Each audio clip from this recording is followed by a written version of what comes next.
Kumusta? Kumusta ang lahat? Nagpakita.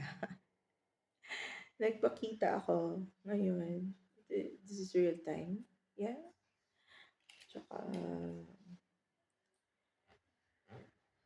dito sa work ako ngayon.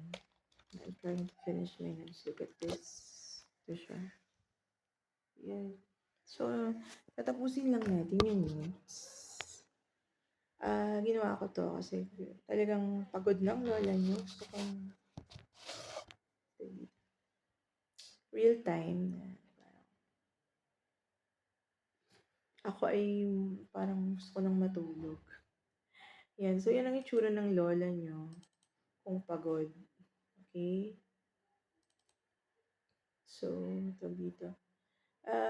Kasi sabi ko parang lagi yung mga video scripted na lang or prepared. Diba? So, okay din yun. Pero, this is my, my life vlog. So, life vlogs are supposed to be natural, diba? So, kaya ngayon, gusto kong mag-vlog naman na parang real time. Ayan. Siguro pwede rin. Kasi hindi ito maano eh. Ayan. Pero, ano ko rin siya ng minsan. Ano naman titingnan nyo dyan? Wala. Ano to? So, yan siya. Ang gawain ko araw-araw. I recorded a previous video kanina, pero parang hindi na-capture. Ano kaya? Bakit kaya? Hindi ko alam. So, ito na lang ulit. So, yun ang ginagawa. So, kailangan medyo, maano ka dito, mabilis. Kasi ang daming pasyente. Pero ngayon, sa awa ng Diyos, hindi naman masyadong maraming yung araw na to. Usually, madami yan eh. Thursday kasi ngayon, last day ng ano to, bakit nagkaganito?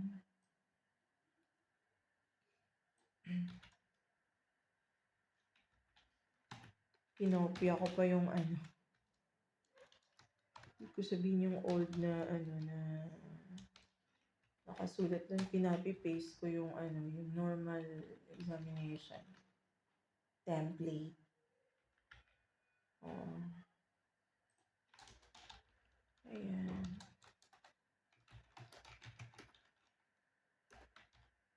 Okay.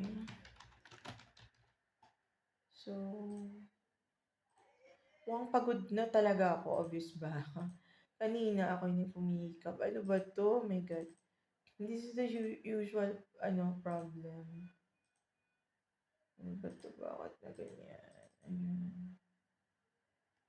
Need for... hindi ayaw na niya.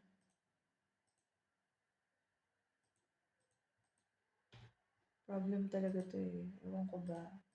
Pero dito yun eh, na pag i-click mong ganun, wala. Ano siya, ayaw na niya.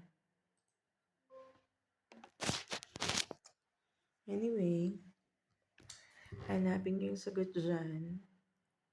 Usually, you put it off and then put it on again, which is kind of a hassle kasi nagmamadali ka nga. So, meron akong ganyan lagi. Kasi, I guess, I'm in the stage of my life where the hormones are not cooperating anymore. Bumababa na sila, so you feel something like hot flashes. Parang ganun. Pero ako naman, I don't really have a particular, kasi sa temperature, kasi mula noon, ayoko na masyado mainit, ayoko rin na masyado malamig. So, pagka masyado malamig, ayan, hindi ko yung kakayanin. Like yung AC, hindi ko kaya siya buong gabi. Okay? Yung, mainit naman. Kaya nga meron ako ganito ngayon. Kasi, yan na nga. Pwede naman siya na medyo hindi man masyado mainit kasi winter nga ngayon, 'di ba? Yun na nga, 'di ba? Winter pero I feel kind of a hot. So meron akong ganito dahil nga sa ating hormonal imbalance. 'di ba? Sa ating stage ng life natin ngayon, okay?